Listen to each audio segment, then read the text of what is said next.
Not this isn't directed at you Yeah, personally, right. just in general. It's definitely Aaron. Leigh. That's fucking. What's your name? Alex. I know. I did the same thing. I did the same thing before. I didn't say that's Ryan, but I was like, that's you Aaron. mean And he's like, no, it's Steve? They Ryan. come like a package, doesn't it? I know. Leigh and Aaron. I just keep saying always like, Leigh and Aaron. It does come in the package. yeah, they're a pain in the ass. Did you need a water or are you good with your beers? I got the beer, bro. Yeah, Thank you. yeah. Well, Thanks, sweet. man. Used to it? Thanks, man. Cheers, man. Wash it all off when you're done. Cool. Sweet. Thanks, See you, dude. mate. Yeah, right. Okay. We started. Yeah. We're yeah, recording, We're yeah. recording. I'm not as professional as you. I don't have to. It's not. There's no really intro. It's more we just chat and it rolls through. You I'll know I obviously- make that shit up on the spot, right? Like, there's no pre-planned intro. Because today my guest is. Yeah, 2 seconds prior. I've actually got a really fucking swollen tongue today. Why? What a weird thing. Yeah. It's a true story. It's been going on for 2 days. I just woke up with it. I woke up and I was like, oh, Is that a Did you get stung by a bee Reaction? or I'm something? fucking eating your mum out. Nice. Yeah, so we'll see how this goes. Yeah, perfect. A little yeah. bit, Do you little know- bit You're the one lispy. with the speech training too. Do you and know we're the- why your tongue is swollen? No, I've got no idea. You seem concerned, don't you? I would be concerned. That Well, would be I am a really little weird bit and concerned. Wouldn't it just uncomfortable. be an allergy thing or something? I don't know. I don't know. ChatGPT is not sure. Keeps telling me to get off the nicotine mints. What's I'm like, it- no. This Wait, do you- thing Leigh keeps sending through to our team group chat. What's the acronym? Let me Google that for you. Oh, but yeah, it's LMGF. LMG. LMTG. GFY. Let me Google that for you. Whatever it That's fucking what works it out as. Mate, but you know when people just ask you Stupid ridiculous questions. fucking questions and you're like, oh, well, I'll fucking Google that for you instead. Pick up a phone or a book or whatever. Yeah, anyway. I'm sure you get those questions consistently with the work you're in. Anyway. Making friends and influencing people. Yeah. So talk to me, Alex. What's going down here? How do we do this? Say something funny. Yeah, that's it. I just sit there say funny things. No, just a chat. We just talk about things, interesting friends that I have, like you two fellas, to just chat about things. Last time around, we somehow spiraled to Just to be clear, we're Go on. not friends. business partners, colleagues. We ended up spiraling into God last time. I don't even know how that got to You that. brought it up. You brought This it up. actually came up in an interview that I had today. So I'm interviewing for a sales position, and apparently he used to be a Mormon. And then rather than interviewing him, we just had like a 20-minute chat about the church and what it is. So he's not a Mormon now. No, he's not a Mormon. He's a He escaped. yeah. What did he call himself? He called himself a skeptic. Skeptic. No, not a skeptic, a realist. Yeah, right. Okay. Okay. What were you talking about with religion?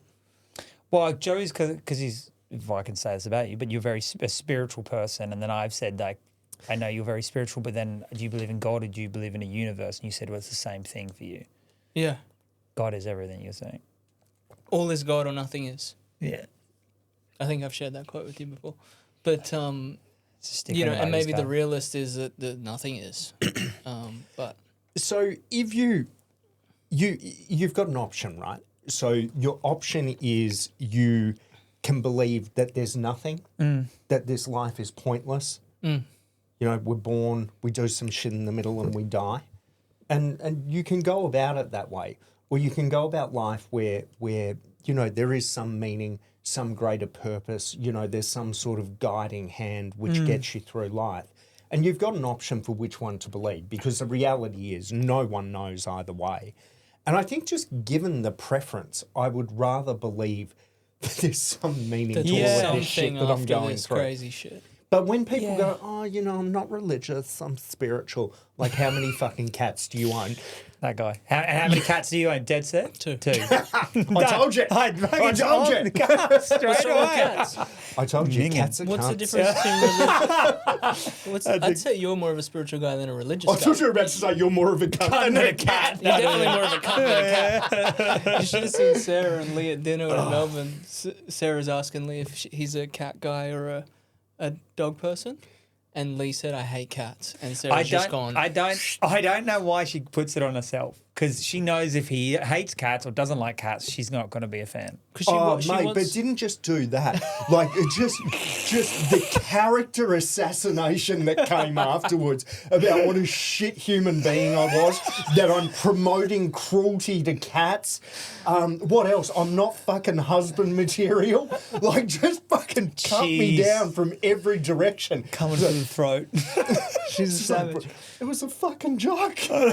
You don't understand. The jokes are making people harm cats. I'm like, all right, I'm sorry. So you can tell why She's very passionate. Tommy rubs her up the wrong way. You can tell why that big fella would piss her off too. Yeah, and she upsets him. I think it goes both ways. Oh, she yeah, for attacks his sure. character too. I wind him up. Like I was winding up one day. He was sitting at his office. This is when he was more busier. Like he's pretty freedom at the moment playing golf so much. But he was sitting at his desk, and I was. Is that why the bill prices are so high? Yeah. Too much golf. And I was standing behind his desk annoying him, and he just turned around and just looks at me and goes, "Nobody likes you, eh?" Like he was just like, I got to him that much that he couldn't even think of anything to come up with. He just looked at me just with just so serious, like, "No one fucking likes you, eh?" And I was like, "Okay, well, I've obviously pushed it to the point of." Are you okay? Yeah, no, it's obviously it's here while we're here today. But do you guys like? Still working it out. I haven't made up my mind. I'm a realist, Alex. Callback. Yeah, I never looked at it like that. That seems really dark to look at it those ways of saying, like, if you don't believe in something, then this life is pointless. But I've never really looked at it that. I think You don't believe in anything. No, but I do. I do believe. Don't tell me you're fucking you're spiritual, not religious. No. God, but I don't even know what that means either. Like, how long does this go for? I don't know. I don't believe in. I wasn't raised religious, and I don't believe that there's a bloke sitting up there and he's created all this. But then I don't believe it's all off by chance. This is all happening. But then I don't believe in some zodiac spirit that's helping me guide me through this. But I do believe that there's a greater power or there's something more to it. I just don't know what the fuck it is. I don't know what that is. I would like to believe there's more above it, but I don't know. Do you believe in you more a God person? Do you believe in God? Like as in baby cheeses? Yeah. No, so Were you raised religious or anything growing up? No. I went to a like a religious school. So we went to church a couple of times a week, and it's how they get you, mate. They get you young. Brainwash. But if you have a look at the basic tenets of all of the religions, I think they're sound. Like they're really cool. They're really good guides for living. True. But the structure of them I find difficult. I also find it difficult when someone says this is the only way. Jesus or whatever it is the one true God. That doesn't really gel with me. It doesn't gel with me where you either do what we say or you're going to hell. To me, that just has the hands of man all over it. There's a manipulation that I mentally can't overcome. But there's something to it, right? Like there is something to it. You know, it's somewhere. Like churches, for example, it's somewhere where you can go anywhere in the world where if you're of that persuasion, there is a group of like-minded people with similar values. And I think that's missing in the world. Like I think it's really missing in the world. For sure. I mean, I went to public schools, but my daughter's going to go to a religious school because, I mean, fuck me, the public's just insane. You can be a cat. No offense, I know you like cats, but you can be a fucking cat now. And it's like, okay, this is insane. I'd rather my kid believe in something more like the values of religion than go into school where they're like, you can literally be anything you want. You can be a boy. In the corner. Do you want to be a boy? Whatever. Yeah. It's Do you want fine. Don't worry about it. to be a furry? What do you want to be? I saw a really funny video on the internet Getting recently tacked? of a girl, let's go on. pretending to be a dog, The dog and this better. German Shepherd came out of nowhere, and Fucked her up. yeah, I thought it was. But quite she had a funny. dog mask You know, on and everything, you know, like. tail. She's on all fours. She's barking at a door. Yeah, she's barking at a window. Went to bark at him, and he just went "fuck you" and splashed. So put both of them down. But I think coming back to the God thing, I think for me personally, if you can define it, then for me, I think you've missed the point, because my conception is that it's something beyond my conception, beyond any human conception. So, like, if you said to me, what is it?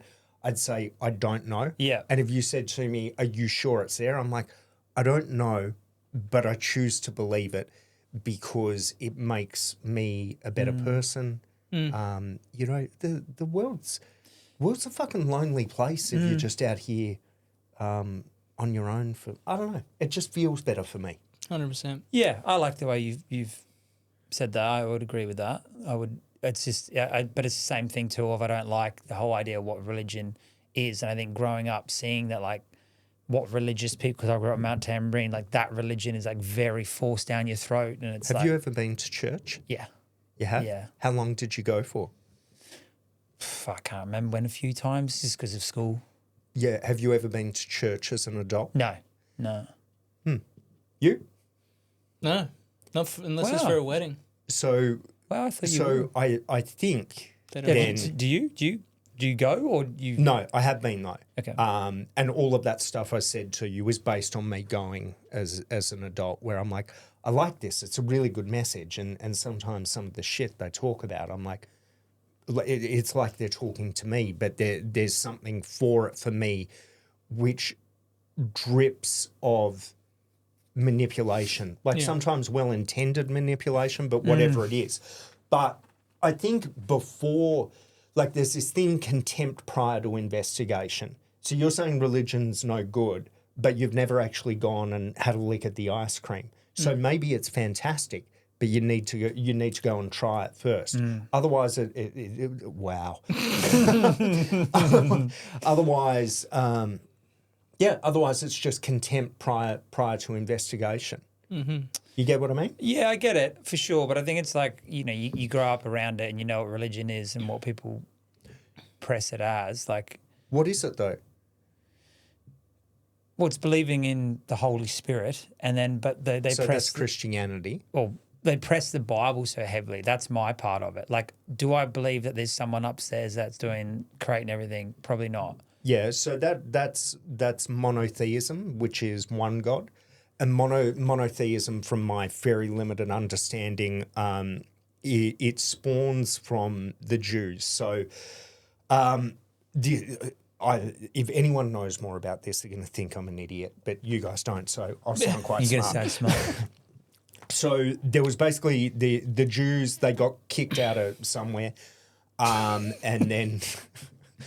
Big surprise. yeah. They're all called Nazis. Hey, and well, then, I've got a little bit of a soft spot for our hat-wearing friends. I don't think given... okay, I was laughing because I have a problem with them. Fuck, it's not a Nazi podcast.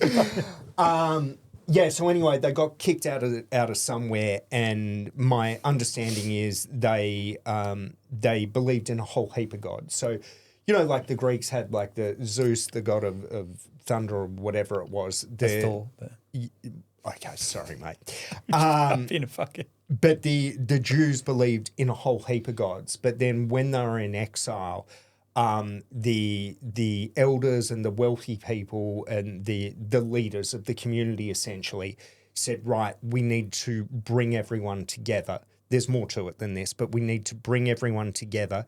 So they picked one of those gods, Yahweh, maybe. Yeah. They picked one of those gods and then wrote the Torah, and that is where the Jewish faith arose from, and that's when it went from believing in multiple gods to one God, which is monotheism.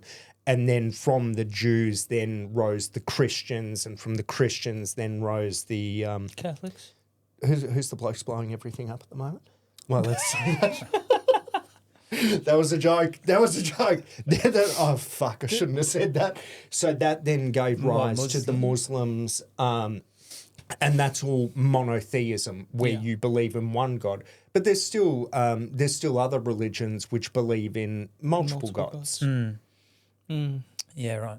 Yeah. Is that anyway. basically what the story of Moses is in the Bible, where he went up onto the mountain and God spoke to him and he came down and he said, "You will not worship false idols other than the God of Abraham"? I have no idea. If you ask questions, you get to the limit of my knowledge. I mean, this was just This isn't a two-way street. mate, this was 30 minutes I spent on ChatGPT. That's kind one of how day. church works most of the time, right? You don't You ask just say questions. it. Yeah, yeah. You just say listen. it. Yes, Father. Anyway, sorry, you were saying where they're saying believe in one God. Yeah, no, I mean, I guess the way I've always perceived religion as is that they believe in God, they're very promotive of that, and then everything you're doing that doesn't align with that, like if you're not there every Sunday praising it, if you're not there at the church, if you're not reading the Bible and believing in the Bible and things like that, that's how kind of I was raised. If that, like around you at Mount Tamarine was very much about that, and I just don't believe in that side of things. And I think when you're, as a kid, getting pressed about the Bible quite a bit and you're like, man, this doesn't make any fucking sense, this thing. And then I think now I'm older, I've taken that, I guess, negative view on it to be a bit more understanding, because you view it of like, you know, why does every sporting athlete believe in God and why do these people do that? And it's like they're believing it because they're striving to do more in this life, and not that they're, in my opinion, seems like they're believing in it to think that there's a higher power why they're doing this. It's not they're just doing it to win gold or become a champion. It's like it's for a higher power and they're trying to kind of believe in something more. I don't know. It just seems like there's a view of it. I never viewed it as of you don't need to be this diehard Christian that's there every Sunday and doesn't have, you know, I've got to be married to have sex and I've got to do all this shit. And it's like very regimented and controlling, it feels like, to you can still be a good person and believe in something more, but it doesn't need to be that kind of lifestyle. If that makes any sense or not? If I had my time over, I would much rather be someone who didn't have sex till marriage rather than what I was. Really? Yeah. I was thinking about this. I was thinking about it the other day. Someone gave me rice to think about it. And I just thought, if I had a chance, so if I could But do out it, of the bad has come good sometimes. You don't still would rather have not done any of that? it's like the, no, I think it would have been a much better life. Like I think that Teaches you a lot of self-control. well, it's not so much that. It's like having sex with someone. It's really special, particularly like the first couple of times you have It sex. should be, right? First couple of times you have sex, you're like, oh my God, this is fucking the greatest thing ever. And then once you've done enough of it, like, it's like this thing where it's like every time, girls talk about this more than guys, but I think it's true for guys as well. Every time you sleep with someone else, it's like you leave a little bit of your heart with them. And then eventually, if you do that with enough people, then So you got no heart left a long time ago. You're fucked. All right. You 3 hearts down. Yeah, right. but yeah, if you do enough of it, I think it alters your perception of the world. Where I think if it was something special and you saved it for Special person. yeah, I wonder. Maybe I'm an idiot, but Well, I don't know. I think it also comes down to that feeling like grass is green on the other side. It always feels like that. Like I feel like that sometimes you see people with ever their high school sweetheart and it's the first person they've ever slept with and they're still with them. And then they get into their 30s and they cheat on them because they're like, I just wonder what it would be like to fuck someone else. And you're like, and they fuck it all up. Not everyone's like that. I understand they're not. what percentage of people do you reckon cheat? And do you reckon it's different from men to women? I reckon the ratio would be different, but then I always reckon, and this is going to sound so fucking biased, but I reckon there's a difference of, not always, but if I'm broad, like as a broad view of it all, men do it with no passion and idea to it. You just fuck up and they make a mistake. Where women do it, but it seems to be there's a bit more passion to it. Like they don't just, blokes get drunk, go, oh fuck that, I'll have sex with her. But then it seems like women, it seems to be more of like they're into you, they fancy you, they're enjoying something about you because the husband's not being like that right now, and then they do it. So this, I think it's the Eddie Murphy thing, where he's like, if a guy cheats, if a girl cheats on a guy, the guy's question is, did you fuck her? If a guy cheats on a girl, the girl's question is, do you love her? Great point. And yeah, it's a different motivation for a similar thing. I don't know. I've never been a girl. Wow, all right. I thought you had been. Yeah. But Yeah. yeah, who do you reckon cheats more? I feel like this is a loaded question. I mean, I guess the basis of it, I would say, people are probably going to say men. So I'll fall for it and say men. Is it more men or is it more women? Or you don't know? Just No, I've got no idea. I Cool. think men are fucking idiots about it. Definitely. Yeah, I think men. I agree. Yeah, Men what's the fun in doing it unless you can tell someone? Well, we Yeah, have yeah. way less on the line. Like, we can go and have sex and not worry about the repercussions. This is a man who has never been divorced before. he was only married. Not yet. Yeah. Maybe after this Are you divorced? conversation's What, over. have you been married and divorced? No, I haven't. I've just rode shotgun to a couple of divorces. Let me tell you, there's a little bit to fucking lose. I can imagine. But you know what I mean, though? Like, we can, whereas a woman typically, probably not so much in the modern world anymore, but would be concerned that they're going to have to carry a child. Yes. And And it's more intimate for them. Like it For does sure. Yeah. for sure. But what would you think? Male or female, you think would do it more? I'd say men probably do it more just because they I just think don't definitely think. men. Yeah. I'm not I'm sure not- if it's it's not- because it's not they this, I'm don't not- think. I think it's probably also a biological factor. Like, I think men are more driven to want to spread their seed, to recreate more people.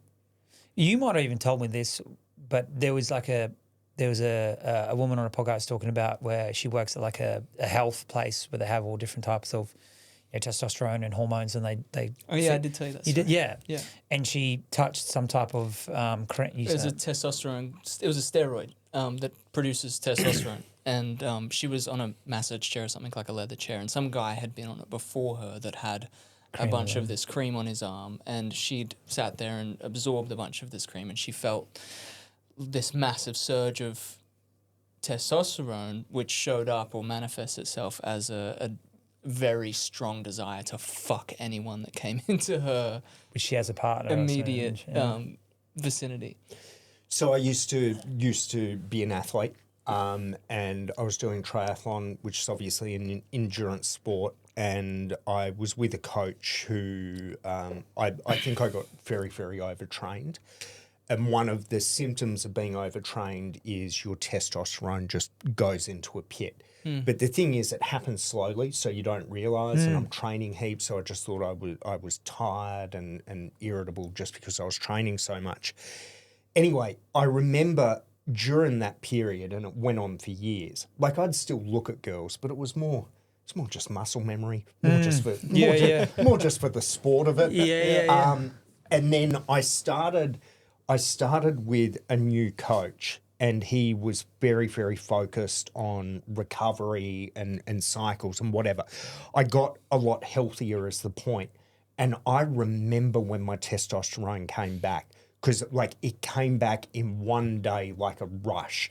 And I would be talking to girls at work and just fucking thinking shit that I couldn't stop thinking. But it was only because I Hair had on the this back of your neck stands up. it was only because I had this contrast between no testosterone and then it all coming back. Massive That rush. you don't realise all of your fucking thoughts are driven by it. But because it's there all the time, you don't understand. Yeah. But the reason guys can be such dickheads is, I'm telling you, it's down to testosterone. Yeah. That's what it is. Like that impulsiveness, that is what's driving it. You ever taken testosterone? Yeah. So that's what I was going to say. It was as I That's how we ended up in this Hey, situation. what a fucking guest. I'm like, you, yeah. Well, that's like bloke with the tats. Yeah. I came back from Bali and then got really sick, and I picked up some of a parasite, and I did a pull blood works, and they're like, "Oh, your testosterone's low." I didn't realize, obviously, testosterone dips so much. I didn't realize that it can fluctuate with everything. You can be anxiety and it will dip. You can be flu and it will dip. And I had a virus. And then parasite, so it was low anyway. So then I went to a third-party health clinic, and they said, "Oh yeah, your testosterone's lower than average. We can put you on it. We'll just do the microdosing, which is like 125 milligrams, whatever it is, a week, which is fuck all. Like the people normally when they do microdose is 250, so I'm doing half of that, and you do that twice a week and jab yourself with that. I went from like, I think when you're in your 30s, you're below the 400. I think I was below 300, whatever the count is like that's getting, to a bit where you should be around an 18-year-old's around like 850, kind of 900 mark. So they put you on that. When you're right, like literally that first week on it, I've always had a good sex drive. Even when they said I had low, I was like, really, I got low? Like I have a sex drive. Like I happily have sex, through the week and I feel fine. Like they're like, oh, I can be multiple other things. As soon as I got on it, it was just like tunnel vision. Like I just couldn't it took a month for me to get used to it to then be able to control it a bit better. But that first month, scumbag. I couldn't control myself. I just could not control myself. Like it was fucking everything that I wanted to do. That's what this woman was saying that was sharing the story of her coming into contact with some testosterone, is that every woman should have that experience because it would help them to understand the stupidity of men at sometimes and how we can't control it. But then she was saying vice versa too, that we should see what it's like to be a woman, hey? Where it's like I don't know. To feel the feeling side of it, of how I don't know how you really do that, but yeah. Pump a bunch of estrogen. Yeah. You got any friends that are trying to get off the gear and they, they got titties showing up and they're really sad? And Did your nuts shrink? They did. Yeah. Why are you on it? Have you taken it? No, I've never had it. I think you were just saying, well, would you take the cream or did you jab yourself when you were saying your testosterone was low? No, it came back naturally. So right. Yeah, all I did was started resting properly. Right. And because there was already so much stimulus, like training stimulus, as soon as I rested, it fucking rushed back. Right. Did your nuts ever grow back? Yeah. Yeah? Yeah. I did it for a year. And that was one of the main things they said was like, I was like, oh, fuck, I'm worried about your skin and your hair and things like that. And they're like, well, no, you're not a fucking, this is regulated. You're only allowed, we give you this amount for this set of, it's 3 months of usage. We track your bloods and we do all this stuff. It's done properly. You're talking about dickheads at the gym that are fucking jabbing themselves with like triple more the amount of what you were trying to do. Microdose is going to be fine. But they did say, but the thing you got to do is your testicles, your nuts are going to shrink because you're not producing it naturally now. Now you're doing that, so they're not stimulated as much. And yeah, it'd be a month. They were already just like shrunk up for sure. But then they said you'll notice it drop back down when you come off, and they did. Fuck that, I couldn't fucking handle that. Who gives a fuck about nuts? Why would you care about your nuts? Mate, I got a very, very impressive set of agates. Yeah, but like I've never been with a girl that like, well, you fucking nice nuts, eh? Like why? It doesn't do anything. I'm not saying it does. It's like getting the snip, right? I couldn't imagine getting the snip. I'd feel like less of a man. Yeah. What are you fucking talking about? You're walking around with a trunk but no nuts and you think that's fine. Why would the dick's the thing that matters, but I don't really care about the rest. So, okay. Yeah, I mean, look, each to their own. I do have the same opinion as with the snip. I agree. We had this conversation. So a friend of Sarah's was in a relationship with a guy who is about the same age as me, quite young, 30 odd. And he'd already had a vasectomy because he decided very early in life that he didn't want to have children. Ever? Why? I don't know. Who hurt him? Bit of a loose unit. Anyway, probably a lot of people. And we had this conversation over a few drinks, and he said, I quote, I would literally get rid of my nuts if I could. I think they're... What's that called? Did you say this was a friend of Sarah's? Did he own cats? Yeah. Is he a cat? I don't know. I'm not sure. Is he a furry? He's a bit strange. But I was like bamboozled. I was like, I love my nuts. They're one of my favorite things. Like they're so awesome. And they're fucking like, when it comes to having sex, they're great to have around. Oh yeah? A little bit of a reach around? Yeah, a little bit of a tickle. What's wrong with a little bit of a... Oh, well, you wouldn't fucking know. You haven't got any nuts. Yeah. Hey, they're back. They're back. But I do have that same opinion with the vasectomy side of things because obviously I've got a little girl, but like my new partner now, we're like talking about it and roles are reversed. She's a lovely girl, by the way. Oh, yeah. You met her at the... fucking far too lovely for you. But anyway, carry on. I'm a good guy. And... fuck being a girl with the fact of like when it comes to contraceptive, where they go like you either put a bar in your body and fuck your body up, or you take drugs and it fucks your body up. Like they're the options kind of thing. And then we're talking about like because she's got a little boy and I got a little girl. she needs to come off the bar thing. But I'm like, I don't want to have the snip, and I don't know why I have that opinion. You could just sauna every day, bro. Sauna kills your sperm. Does it really? Really, Sauna really does hot kill your saunas, sperm. Yeah. Yeah, Sarah's told me I'm not allowed to sauna because we're Yeah. going to try and Does have it a dead baby. set do that? Yeah, Yeah. yeah, your swimmers And it get takes all like fucked 2.5 up. months for your sperm to fucking come back. Yeah, true story. Yeah. Tommy fucking saunas all the time, and he's got 20 kids. He's got really big nuts. Yeah. Yeah. I feel like he's a horse, eh? Like he would just die earlier, but because it's a short lifespan. He's just like too big. In the ticker. Yeah. There you go. How old are you? 34 just turned it. How old are you? 29. No, you're not. Okay. Like I was born in 1996. I thought in you were September. 33. I thought you were 33. I thought really you were 30. looks like he's about 12. Yeah, I know, yeah. I thought Thank you. you. I thought you had your 30th. No, No, is that this year? you would have been invited, but Would I? So on this thing with the contraceptives, back when I was a boy. So when I was a kid, Carving it in the stone. every fucking this bloke, everyone, Edge apartment. Yeah, like okay. every woman was on contraceptive. on the pill. Yeah, like I didn't know anyone who that's probably an exaggeration. But There's a everyone couple was little on it. Lees running around. Yeah. But then as I've gotten older, the age of the girls that I date has not. I've got And that. but the thing is, no one's on the fucking pill now. Yeah, it's like they've kind of everyone's seen all kind of I guess the damage it does to them. Yeah. Like what it does to fuck them up. I Lee's guess- upset I- about this, obviously. Yeah, It's a scary world out there. Yeah. Gotta fucking dodge bullets everywhere. It does fuck them up though. I had a girlfriend who went on it. This was only a couple of years ago, and her personality totally fucking changed. Yeah. Yeah, like totally changed. Yeah.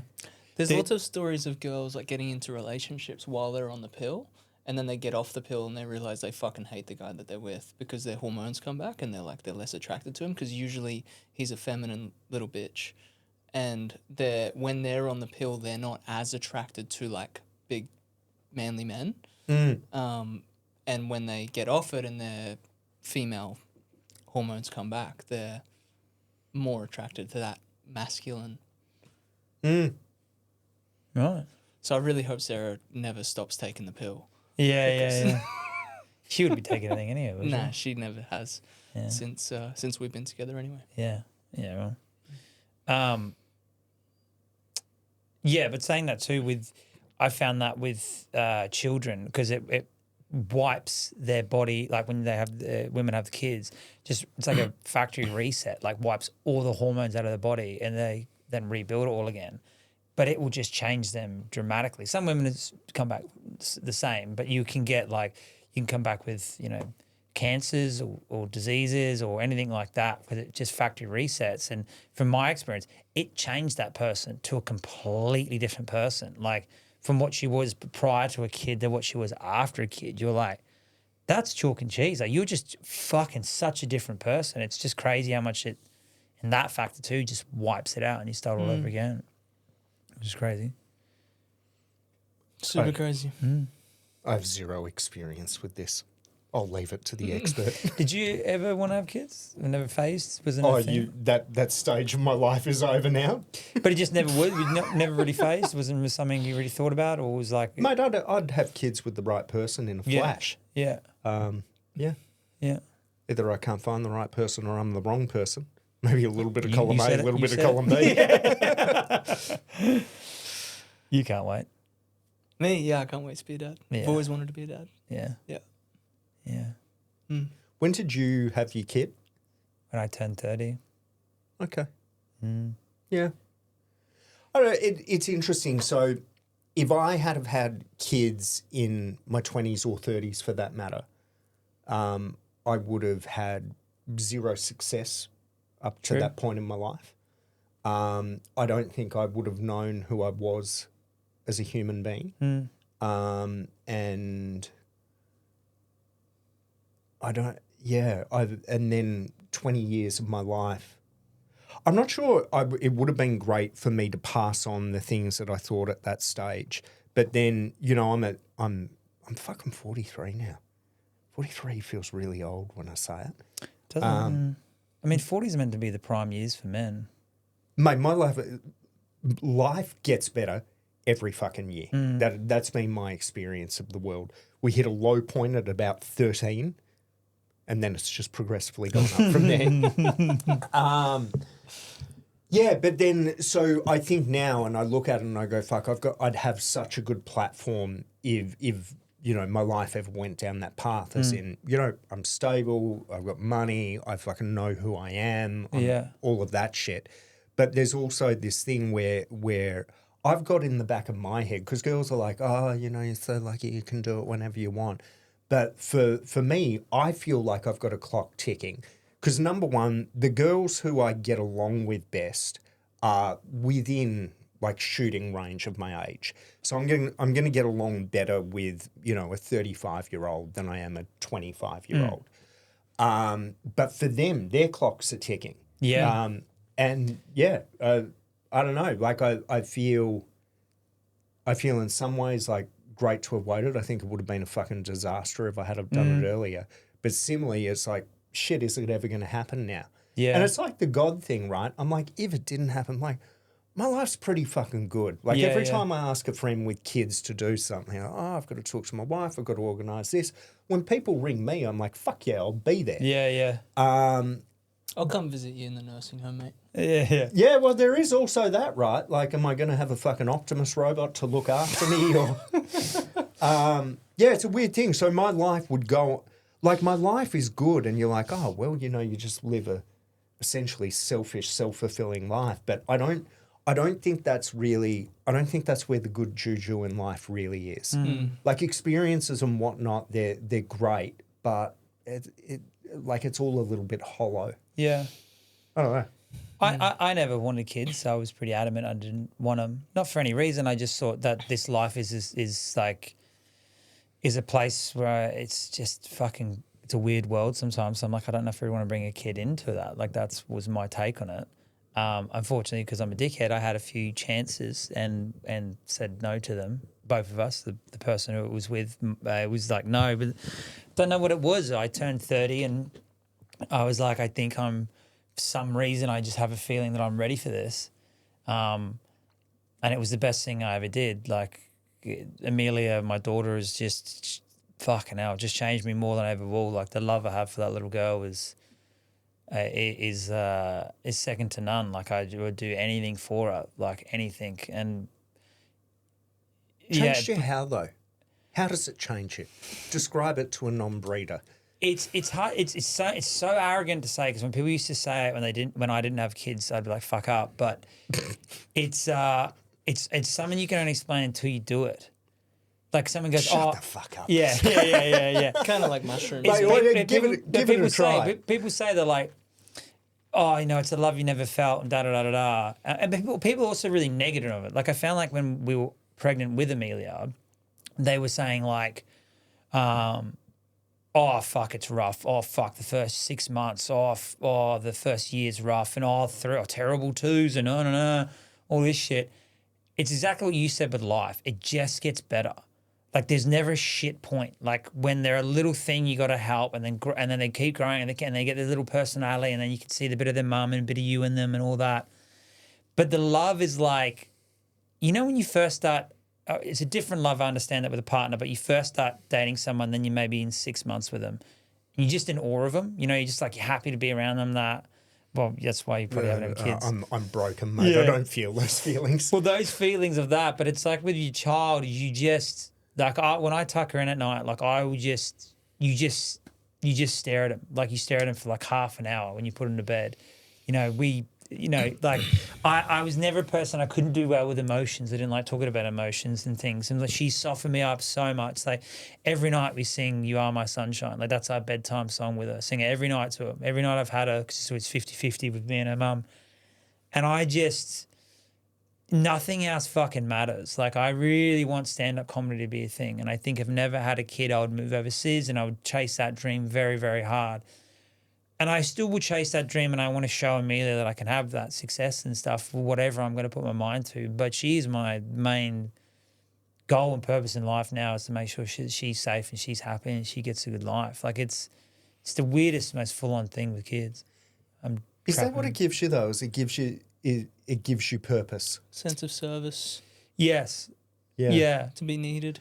And it's weird to see someone, because everyone, even like yourself, you're talking about being broken from other partners. That was a joke. I know, all jokes aside, but Come on, Leigh. everyone's a little bit damaged. Everyone is a little bit damaged from their past. But you've just got this like beautiful little thing that isn't damaged and that you are their whole world. Like they love you with all their heart. Like you're just their everything and you're like... Can you not get the same thing from a Kelpie? Yeah, true. That doesn't talk. Sits when you tell So it to. did you feel that when you first had her? Yes.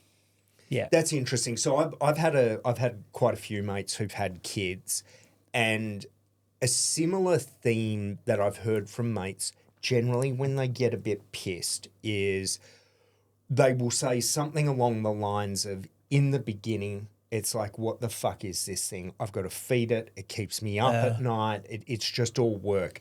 And then when they get to, 1.5 or 2, whatever, it starts to get a little bit interactive. And then that sort of develops. I had another mate who had a kid who he said to me, he's like, people say you'll have the kid and it'll be a love you've never known before. And he's just like, he's Colombian. He's just like, mate, total bullshit. and for him, to begin with, the kid didn't give a fuck about him, only cared about the mum. The kid was taking his wife away from him. And he just he felt like he really had to work at it. That was his words. Yeah. Now the kid's more than a year old. That's changed, and you can see it change with him. Yeah. But for him as a guy, he said, I had to work at this in the beginning. Yeah, and I wouldn't say I'm lucky. No, I think it was what it was. But people, they have it really bad. The women struggle really bad with it. They get postnatal depression and they hate the kid. They can't stand their own kids. Or men struggle with it too. Or some reason they have a connection more with the mum and they don't even want the dad to hold them. Where we've been really lucky with Amelia. Not lucky, but with Amelia, it's just been from the get-go. It's just been she loves mum and dad, and it's been so equally. And I don't know if that's because there's things that sounded wooey before I had a kid, but then you involved in it, you realize how much that isn't wooey. Like the connection they have with you and body language and how much that really affects them. Coming into a room, you being negative really drains then Joey because I'm negative and it rubs off. Or being around a kid and you see you stressed, it makes them stressed instantly. It's crazy with that. But it's in the hospital I talk about skin to skin being a real connective moment. So when you have Amelia's born, it has to go to mum's chest. I can relate to this. Go on. And it goes to Amelia goes to mum's chest, and that brings on all the breast milk. That brings the woman's body on.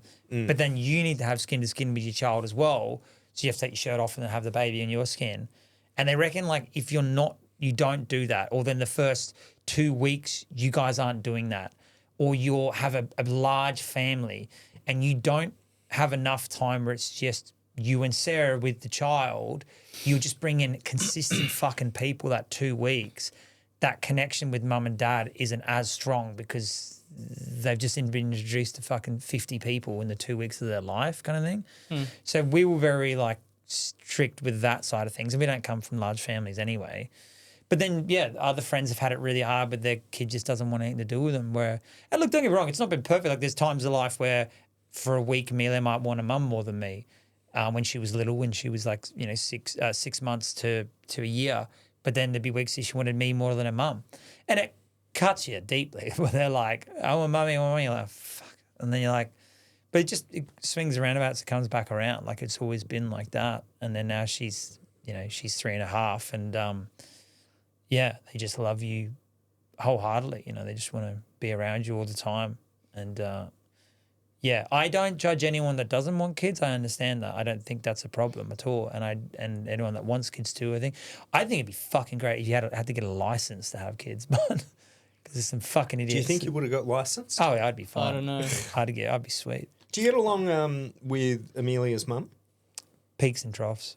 Yeah, that I find a really rough concept It where you decide to be no longer with a partner.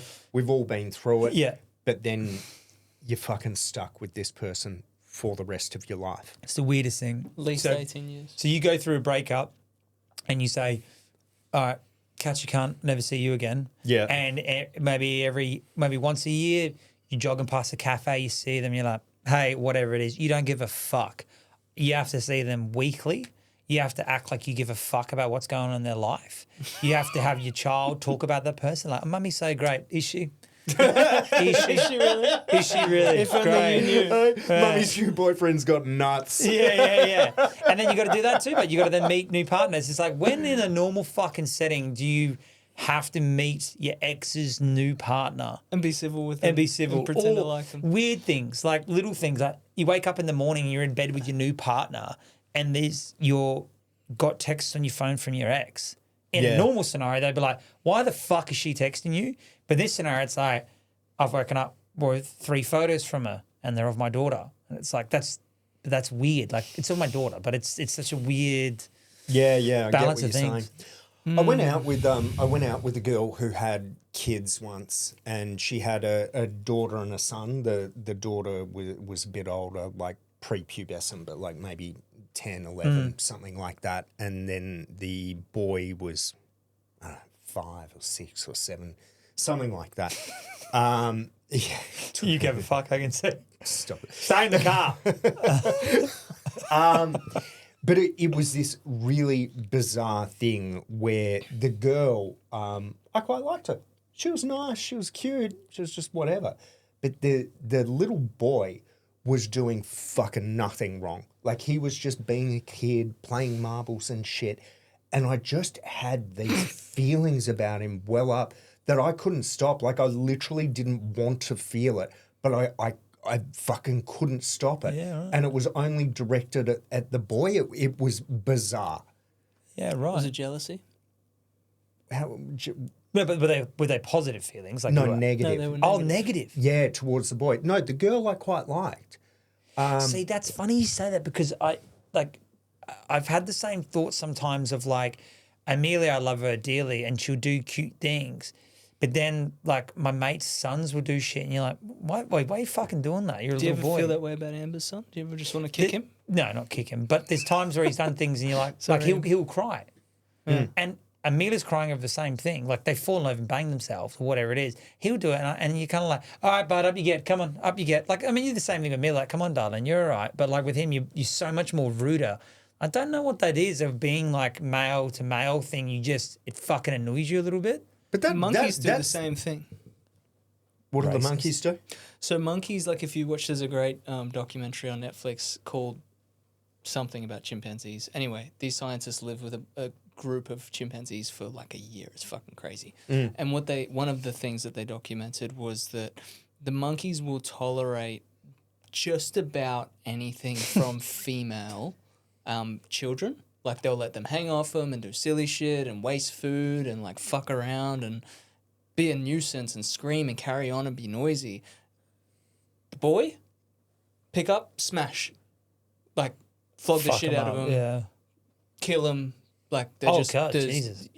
they're animals, but they just don't tolerate bullshit. And I don't know what that is, but it's some sort of biological thing. It seems to be where we're driven to like want to create tough, resilient, and obedient men. Maybe, I don't know. I don't know if it's obedient, but tough for sure. Tough. Yeah. But like this is the world though, right? Like we're living in parallel universes. yeah. Yeah. Well, it's the same. That's why I like. Yeah. Anyway. What do it's you mean by that? Parallel universes? I'm sorry. No, I think men and women live in parallel It's a very universes. different experience. Yeah, and no one's talking about it. which is fine, right? Like you're a guy. Stop fucking talking. Start doing is Yeah. more of what needs to happen. Where if it's a girl, it's a lot more about how you're feeling, making sure that you're all right, guiding you through it. Where if it's a bloke, like you've just got to man up and get it done. And I don't think it's the right thing.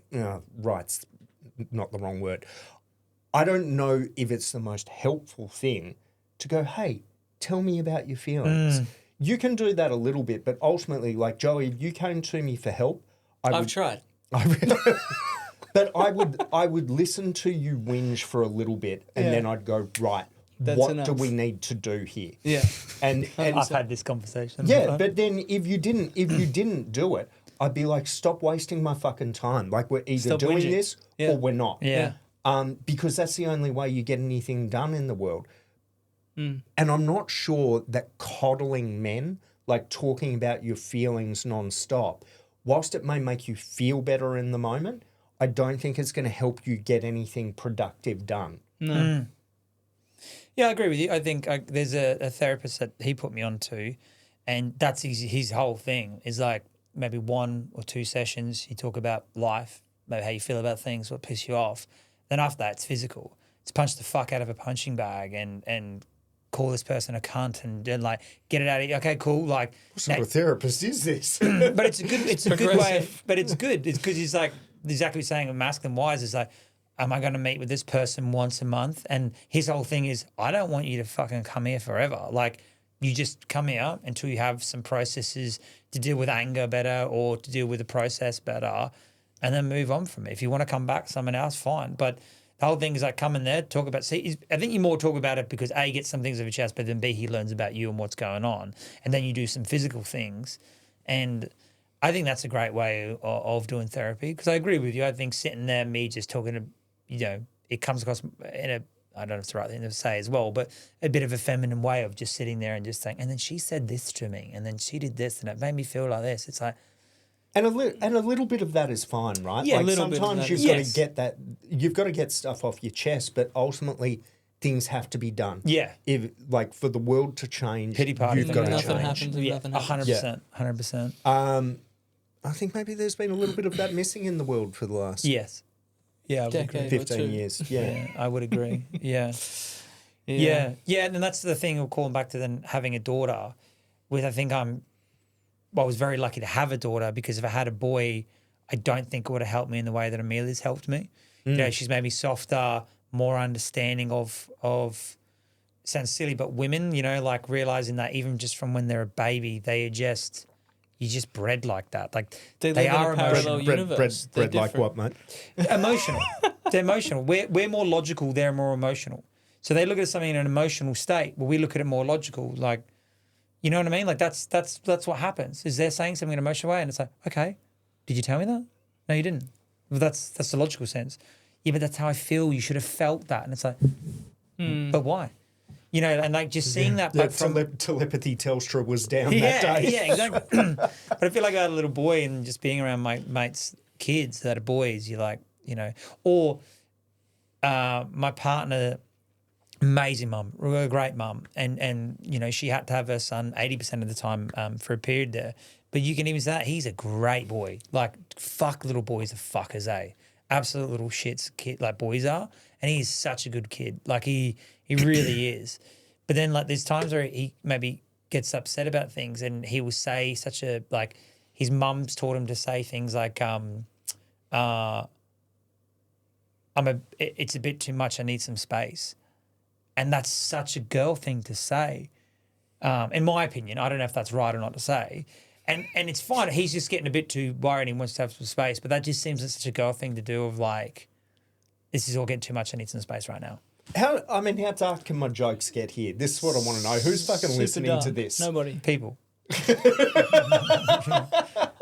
My partner. I listen to it. He goes, my partner. Yeah, fucking my partner. gave the stop signal. Ease up. Yeah. But I think we should behave like no one's listening is what I was trying to say. Yes. I think he's saying his partner's listening. Shut the fuck up. Yeah. Don't go too heavy. But yeah, no, I think it's like that's the interesting of having kids too and being around them a bit more is seeing that too was like just realizing how much is just bred into us from get go. Is like you're like little girls are just little girls. Like you don't even press on them; they just want to be a princess. And your boys is like, I just want to fucking climb that tree. Like it's just not even from get go they're like that. It's just such a interesting thing That to see. sounds like a really healthy way for a little boy to negotiate out of an uncomfortable situation, though. Because what a It little boy does. will usually do is fuck hit. off, Yeah, yeah, or like rah, scream at you. yeah, That's what I used to do. Still do sometimes. yeah. I was gonna say, you little soup. But is that a healthy way for an adult man? No, but you Why know, is it not healthy? well, I mean, depends on the situation. But if it's their responsibility to take ownership and to change the situation or to de-escalate it because I'm feeling overwhelmed, and to do something about it, then that's different. But I think it's okay for a guy every now and again to go, "Hey, I'm feeling like I need some space from this right now. I can't see a way out. I can't see a way through this. I can't help you right now." Sometimes, but if they do that in every time they Scenario, feel overwhelmed, then Because I agree not with so I good. agree with in that part. Because there's times where I go to react, fuck you, and I'm like, all right, just have Calm a, down. I don't need to. I don't. Go Need, do I some don't need to tell. jujitsu, choke someone. Like I don't need to tell you. Like, hey, Leigh, I just need a minute. Like it's like you want to say fuck you, be like, Instead, I'll I call just you say, back. this is why no one likes you. yeah. I told you, I fucking hate you.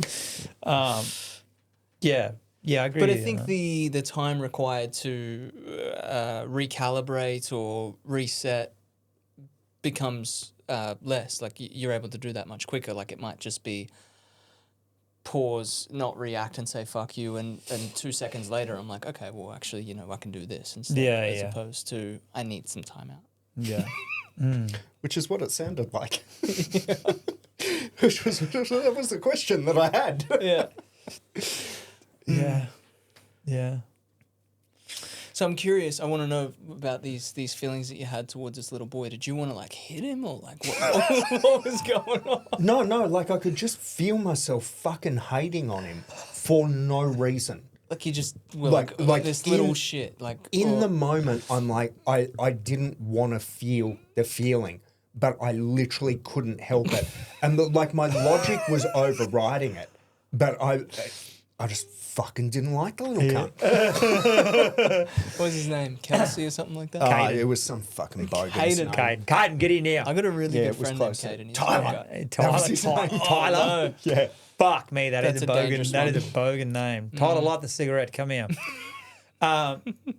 You are right, but it's funny. Like even just being around like my mates' kids that have like boys and girls and they're around the same age as each other, there is something about it, where like the little girl would do something, you're like, all right, like come on then, but then the boy would do it, and you're like, fuck, that's annoyed me. He's done push him that. over into the mud.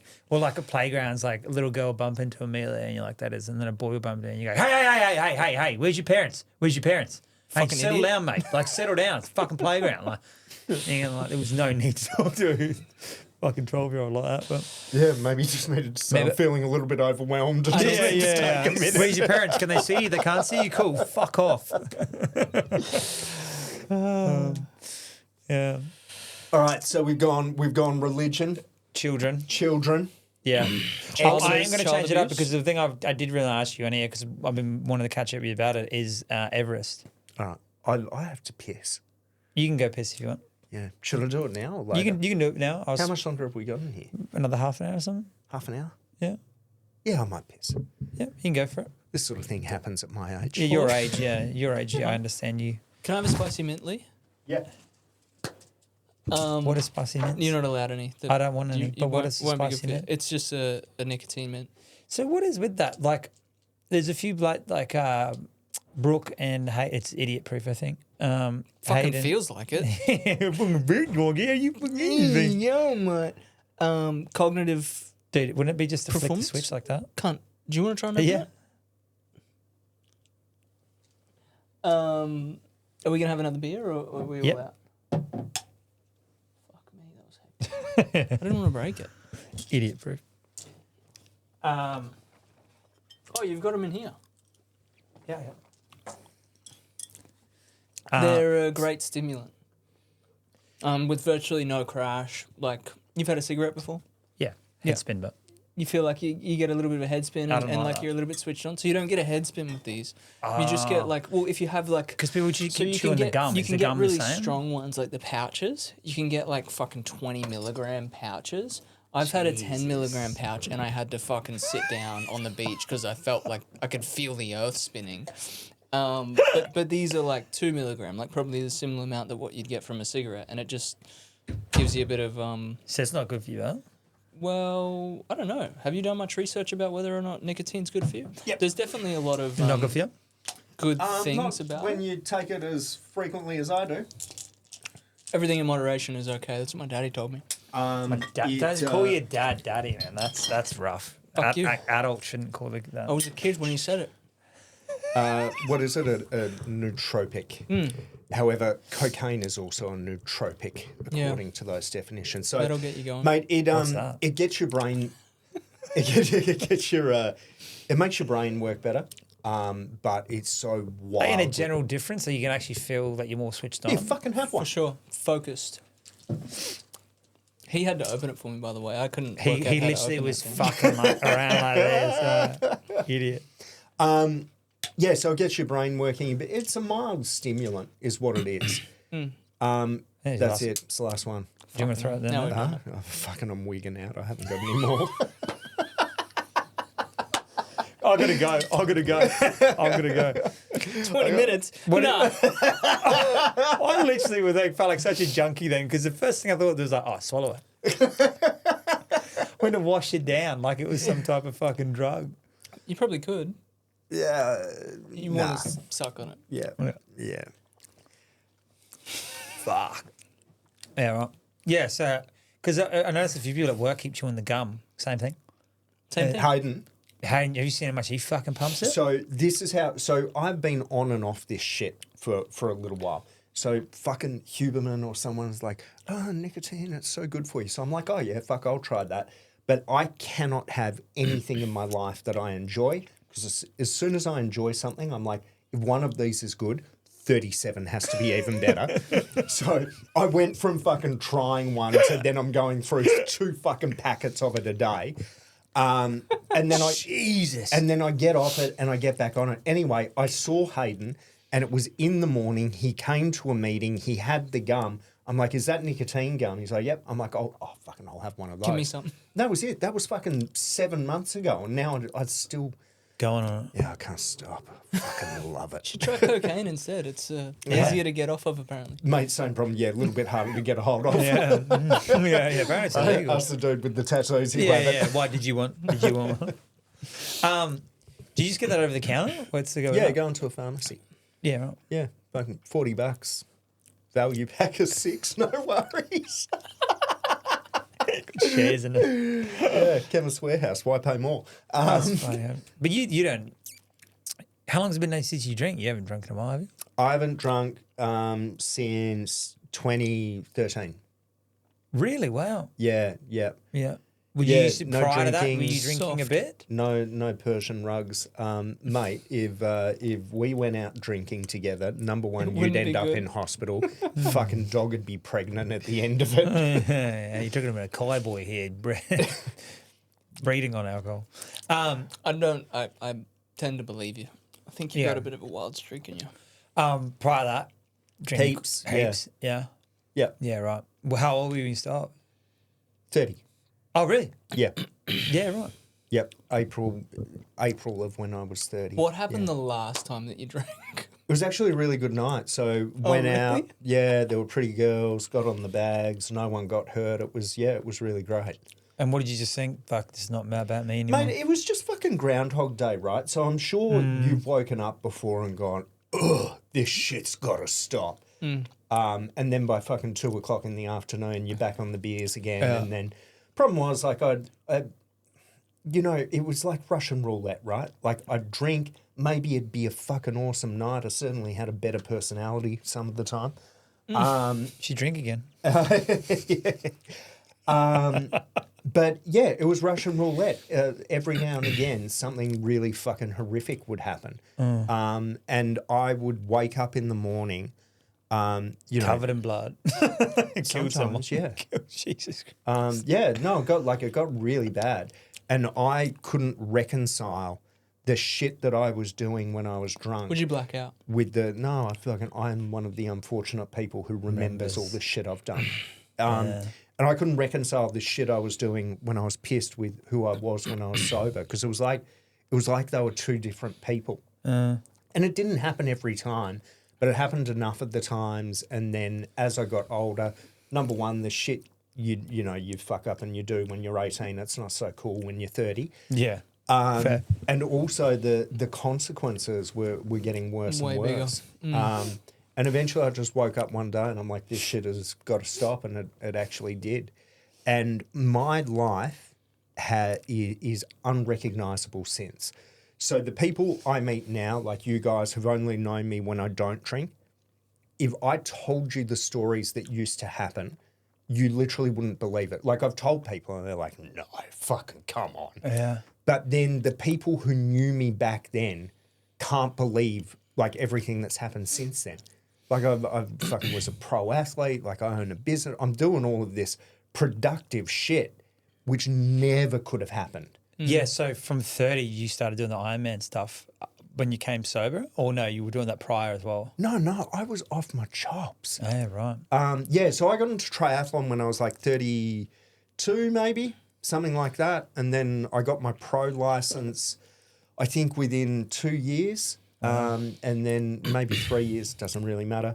Then, race pro for a few years. What did you do before the business then that you have now? Were you always in property? No. No, so I stopped drinking, got off the Persian rugs, and Going to Baghdad. and I was pretty fucking unemployable, and I couldn't get a job, and I was trying all of this shit, and nothing was working, and I'd run out of money, and I'd started borrowing money. And I'd run out of people to borrow money off. And I'm like, I don't understand what's fucking going on. Like, I'm doing all of the right things. Anyway, it got, like, so bad that I'm fucking meditating every day because, like, I'm freaking out. I'm fucking 31, just a fucking drop kick of a human being. And, my life, it was like it was closing back in on me. It was like all the fucking horrible shit that people had said to me, you'll never fucking amount to anything. You've got no discipline. All of that was, I was like, fuck, they were fucking right. And then I had this, as I'm meditating, I had this idea that came into my head to ring my mate who lived in Queensland, who I hadn't spoken to for like a year. Where are you now? I'm in Melbourne. Melbourne. And to ask him if he knows of any jobs. I don't even know if he's got a fucking job when I do this, but I have the thing when I'm meditating and I ring him up and he's like, it's so fucking weird you called. We're actually looking for people in Melbourne now. And that was how I got into property. So I worked in a property investment business, worked with them for like 7 years or something. They were really great to me. I had a really good time. And then That built your wealth from there? Was that your starting ground of building your wealth? Yeah, so I bought my first property when I was with them. And then, was doing triathlon and then left there ostensibly to go and pursue my pro triathlon career. And, I'm just about to fly out to Dubai to go and race. Like, I'm in the fucking form of my life. How like, old I've are you got now? How old are you there? What do you reckon? Late 36 or 30s. something? Yeah. Yeah, but like I've never been in better form. Like just so fucking fit. It'd take me 30 minutes to walk past a mirror. I'm literally about to go, and COVID happens. So COVID happens. Obviously, all of the flights get shut down. Australia gets shut down.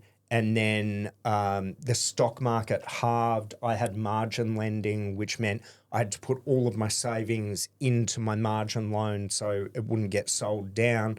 So I had no fucking money. I had assets, but no money. The Victorian government, if you're in Queensland, I can't describe to you how bad it was in Melbourne. You were living up here though then? No, I was down there. So you literally weren't allowed to leave your house for more than an hour a day. Yeah. There was a military cordon set up like checkpoints around the city. They called it the Ring of Steel that you couldn't get out of. It was fucked. Who called it that? The government? The government, People, Holy fuck. That's terrifying. That's rough. you've never experienced anything like it. But the similar, I can't explain to you psychologically how bad it was there. For people in Melbourne, you can't get it across to them that was the only place that it happened. They thought everyone was going through it. So anyway, the government's handing out money. They won't give me money because I quit my job. Then I tried to start a business. This business that I've got now, they're like, well, fucking, you started this after it happened. We're not giving you any money. And you couldn't work. So I couldn't fucking get any money. So again, same thing. It's like 5 a.m. It's freezing cold. I'm at my computer trying to sell fucking house and land packages to people in the middle of a fucking pandemic. And same thing happened. Like my world came crashing down on me. I'm like, you fucking idiot. Like you left this high paid job to chase this dream of being a pro athlete. Like I was okay, but I was never fucking going to make a living out of it. And I'm just like, everyone's right. Like you're a fucking loser. Look at you. And started bawling my eyes out. And obviously there's no one there. So eventually I had to stop fucking crying. And at that point I went, right, well, you've got to fucking do something. So it was like 10 days from that moment to when I moved up to Queensland. So I came up here, did the 2 weeks quarantine, and my life has never, ever been better. Like moving here was the greatest fucking thing that I've ever done. I think it's like hearing that Is that stuff. because you met me? Yeah. Thought so. I think it's like hearing things like that, but you just realize like when you think like shit's going to get bad, when you're 30 for like a fuck up, but then seeing you now and it's only 13 years later, like from 30 to 43, and the differences, you're like the success you've have and the things that you know, I know the materialistic things, but you know, the properties you own and the business you have and the people you have, and then the relationships you have, you're like, fucking hell, that just seems so weird to think when you were 30, close to my age and his age, to where you are now. It's just crazy to think that stuff. I don't know. Just the older I am, the more I love hearing stuff like that. Like it's just really interesting to see that in people. You know? Yeah, it was, man, it was fucking hard work. When I was 30, I had to relearn everything. So like I still had the maturity. Like I was a teenage runaway. I ran away. Well, I was younger than a teenager. I ran away from home at 12 years old. Jesus Christ. And yeah, it wasn't long after that I started drinking and carrying on. And that was essentially where my maturing stopped, was at that point. So I got to 30 years old and I was still like a fucking 13-year-old. And I had to learn everything. Like I had to learn how to have a relationship with myself, how to be able to talk to other people, how to be an employee, how to fucking look after me. Like I had to learn everything. But, you know, you do it bit by bit. And it was like it layered on top. So, you know, I learned how to interact with other people. And then because I could do that, I could then get a job. And because I could do that, and you layer it on. And then, you know, over time, if you're consistent, it's none of those individual things are particularly hard. But when you see the end result of it, it looks very complex because there were a lot of small, good decisions made along the way and they compounded over time. But the issue is for most people, like they look at where they want to be and it's so far off. It's fucking impossible, right? But it's really what is the next right thing that you can do, which is going to head you in that direction. And I talk about this with my staff quite a bit, just about goal setting. And it's like the problem with most people is that they don't point their ship in a direction because they don't know what direction to go in. And, you know, younger people particularly, it's like, oh, what's my passion? You know, what's going to light me up? It's who gives a fuck, right? Point your ship in a direction, any fucking direction. Yeah. It can be the wrong fucking direction. Yeah. But start heading somewhere. Because if you start heading somewhere, the guarantee is you will end up not where you are. Yeah. And that's it. And if you keep making the right, I didn't know I was going to fucking end up here. It just kind of happened. Yeah. And, you know, I don't know where I'm going to end up in the future, but I do know that my ship is pointed in a direction. Yeah. And I think that's the mistake people make. Anyway, that's the gospel according to Leigh. Do you think so? I love that story. You told me that when I started working for you. and I thought you were making it up because I fucking loved it so much. I thought, fuck, this guy's just lying to me because he knows I love meditation and spirituality and all this shit.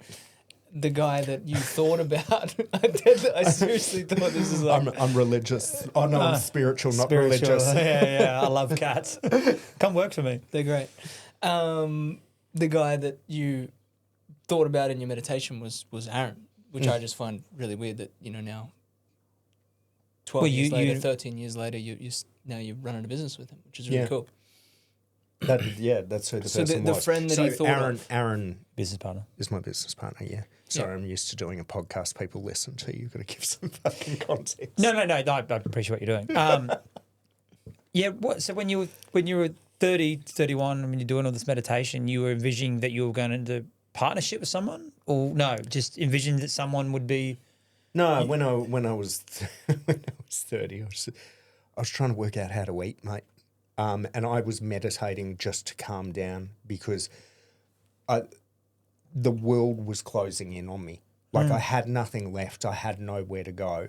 And I was meditating just to try and calm myself down. And yeah, I just have thoughts come to me as I was meditating. And I learnt to, I just honoured the thoughts was the way I thought about it. Like it's come to you for a reason. So that thing to call him came up and I just rang him. sorry, Aaron's the person you rang. That's who. Correct. Oh, right. Okay. Yeah. Yeah. Wow. Yeah. So That's back really to cool. God. Do you think that's God? Like this mysterious thing that points us in a direction or gives us a nudge in the right direction? That's what my relationship to God seems to be, that it's like the voice inside your head that tells you subtly what's right and what's wrong, or like, hey, maybe you could look over here or maybe you could look over there. I got another story about this sort of thing. Okay.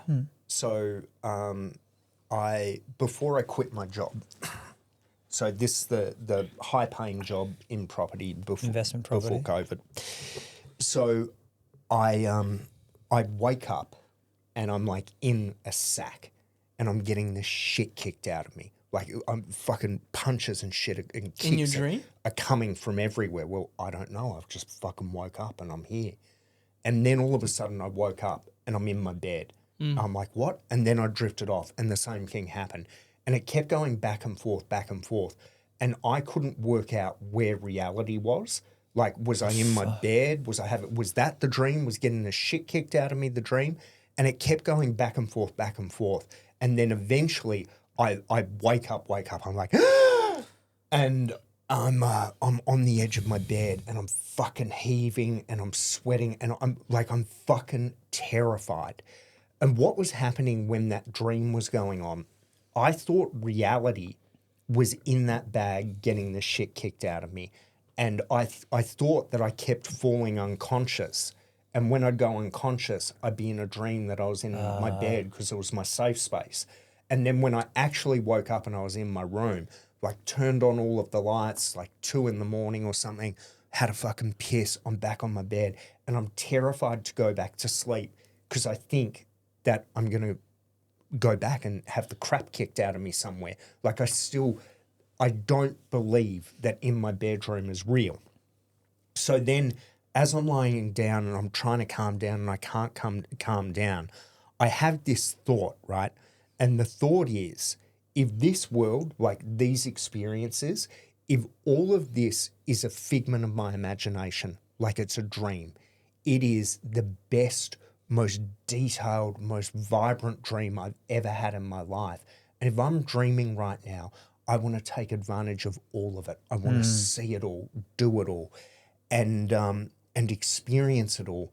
And the one thing I don't want to do is I never want to not do things because I'm scared. And not the kind of scared that we talk about here. I mean like the fucking deep down scared. You know, Like you don't even think about it. like the scared where I won't go and fucking ask a girl out because I'm terrified they'll say no. They're scared that I won't go and pursue triathlon because I'm scared to, like that's scared. Yeah. And that thought calms me down and I go to sleep. And I wake up in the morning and everything's normal, but I can't shake this feeling that none of this is real. I go to work, I train, I do everything, I go to bed. And this goes on for fucking days where I can't shake this feeling that none of this is real. So I went in and I quit my job to honour that fucking promise that I made to myself that I would do the things that I was fucking terrified of. Wow. And that's what set me on this path. And to your, is this fucking God or whatever, just quietly, and I wouldn't really say this to people, but I believe that was fucking God or something. Experience, yeah. Spoke to me in my dream because I'd stopped meditating and I'd lost the connection with whatever it is. And it was like a slap in the face to get me back on the right path. And that decision has led to all of what you were saying was my successes now, comes from there. Yes, there was all the groundwork leading up to it where I needed to turn Well, it's into not a overnight decent... success. You deserve what you've got achieved. I know you hate hearing that. I know you hate hearing that, but you do. Oh, got in my eye. Yeah. But yeah, that Yeah. was the thing. That was the pivotal moment. That's just a This knife is in the just back taking a right there. turn. What's your problem, you dog? Pivotal.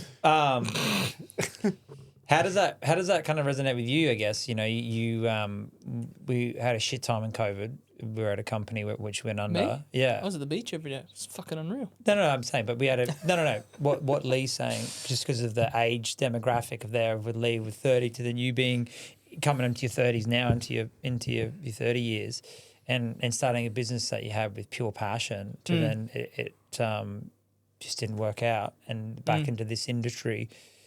Was that when Leigh was telling you that stuff when you started working with Leigh recently? Was that something that resonated with you, or no, you just liked hearing that from someone that's quite successful that they've had that in their life? I'm not sure I understand your question. Leigh, when he was 30, was saying when in his 30s went through those times in his life and had these kind of things didn't work out for him. So he had this kind of maybe emotional connection with the God. And I'm saying with you where I know your life didn't go to shit, you got married, you had all these things, but the business that you had a lot of passion for didn't work out only recently. And now you've gone back in an industry that you didn't think you would go back into. Was that a connection that you found that you liked that the person you were going back into the industry to work with, was that it? 100%. Yeah. Well, I grew a lot of resentment towards the industry because of my experience that I'd had in it, which was, I think, largely dictated by the people that I was surrounded with, and Alex being one of them. And no, I grew resentful of the way that the business was being run that I was in, and I just thought that that's how it always would be, and that's how all people in that industry were. And simultaneously, like there was a lot of that going on, and simultaneously I had this big desire, this passion as a 26-year-old or whatever I was at that time, that I wanted to go and chase this thing that I saw and fell in love with. And coming back into it, because evocative, that business didn't work out on paper. It didn't work out as a business. It was a great lesson. It was a great journey. I decided to, as you said, point my ship in that direction, and we just ran at it, and it was fucking hard every day, but it was really rewarding and really wonderful in its own way. I think a few things happened. I matured a lot, and I slowly started getting back into the industry and realizing, hey, these people aren't all fucking terrible, and there is actually a lot of really good things that happen here, and I think you can do anything terribly and you can do anything well. Like you can do anything with integrity, or you can do anything with discontempt or laziness, or to be black and white about it. Like you can be a shit cunt in property, or you can be like a great good guy. cunt. A really good cunt. Just so we're clear, you didn't need to point at me with shit cunt and then him with being a good cunt. Yeah. So, did that answer your question? Yeah, it did. I just wanted to know if that was... So I got some thoughts on this. Yeah. And we discussed this a little bit before. So you went into a business which was like a passion project. 100%. Where it was never about making money. Where what you were caught up in was the vision of trying to help people deliver a message, whatever. Yes. so what you led with was passion. And I think what a lot of people are told to go after is passion. Do what you love. But what I'd put to you is this. Do you know the first rule of business? Make money. Yeah. You know the second rule of business? Don't lose it. Don't lose the fucking money. It honestly is. So when going into business, and I had to fucking learn this because I wasn't like this. When I began, I was a lot more just like altruistic, like just, you know, what I would see now as wishy-washy, but what I would have seen then as I don't know, just like having a vision and whatever. And what I had to learn is if you want to be successful in business, what you do has to make money and you have to be focused on making money. And it doesn't mean that you can't do the right thing at the same time. You can, but if you begin your thought framework at does this make money, then everything else will flow correctly. But if you begin your thought process at is this something that I really love? I mean, there's plenty of shit that I love. I love playing golf. I'm fucking terrible at it. I love surfing. I'm a kook. Like, I'm not going to make money out of those things. Yeah. But if you begin instead at the commercial reality of it, I think then everything else works out. And I think the mistake business is fucking hard.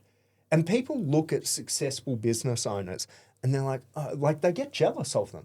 They're like, oh, they've got so much money. That. Fuck that guy. You know, blah, I blah, think blah. they automatically assume that that's a piece of shit. Yeah. That's someone that robbed, stole, or did the wrong thing in order to. I actually did. So you go. No, let's fucking argue to see. No, I disagree. And I could be wrong. I think you think like that because you worked for a piece of shit. True. Correct. Piece of shit's still trying to fucking sue me. Fuck that. That's cunt. still fucking going on. Yeah, it is still fucking Jesus going. Christ. Mate, what a taco. Anyway, so, oh, God, I got all fired up and now I've forgotten what I was talking about. About business and it being, Oh, that's right. I'm not sure. Maybe I'm wrong. I'm not sure everyone thinks that successful business owners are a piece of shit. But I do think that people get jealous. 100%. And 100%, yeah. I think that's a cultural thing that we've got where people want you to do well, but not better than them. No. And that's Tall the poppy caveat. syndrome or whatever it is. Yeah, correct. And as I've grown more and more successful, and believe me, there's a lot of other people who I look up to who are doing better than I am. But as I've got more successful, I've noticed the circles that I can roll in and I can talk freely in have gotten smaller and smaller. Because if I want to talk to someone about business and what I'm doing well, I have to talk to someone who's doing better than me. And if I talk to someone who's doing better than me, they encourage me. Yeah, right? yeah. They're like, that's fucking awesome. Go for that. Where if I talk to someone who's not doing as well as me, you know what they do? Careful. Be careful. Watch out for this. Watch out for that. Don't do and that. it's That's unconscious. a great reference. Yeah, be careful. It's such a common thing. But it's not that they're consciously going, fuck this guy, I don't want him to do well. It's more of a subconscious thing where they're trying to drag you back down to their level. Do you think it is? Or Yeah. do you think it's just that they're limited or Limited. their limits, their limited perspective of the situation is like, if I was in your situation, I would be fearful. I would be afraid. I would be worried. And I'd be like trying to hold all my cards close to my chest because I'm scared I'm going to lose this or I'm going to fuck this up. I believe that it's what I said. Yeah. Yes. Because I've experienced it, but that's not to discount what you're saying.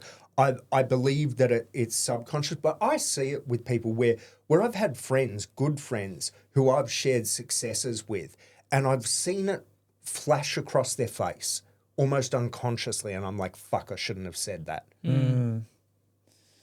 Yeah, so a few things what I was going to say. First of all, the thing I was going to say is I do agree with you. Like, I know it sounds joking, but, you watch a lot of kids' cartoons with Amelia, like now, and the bad guy is always a bloke in a suit that is successful, that is an asshole. He's always a business owner that's trying to fuck someone over. Like that's just consistently what it is. So do you think like it's a weird thing of like it is bred in you from the get-go that someone wears a suit to cunt and they're trying to fuck you over? And I know you guys don't wear suits. That's why Leigh wears shorts. Yeah. But that seems to be a thing. And then a few successful people I've loved hearing what they say is like, don't feel stupid if you're the dumbest person in the room because you're going to grow from that. But then also being like, it's idiots all the way to the top.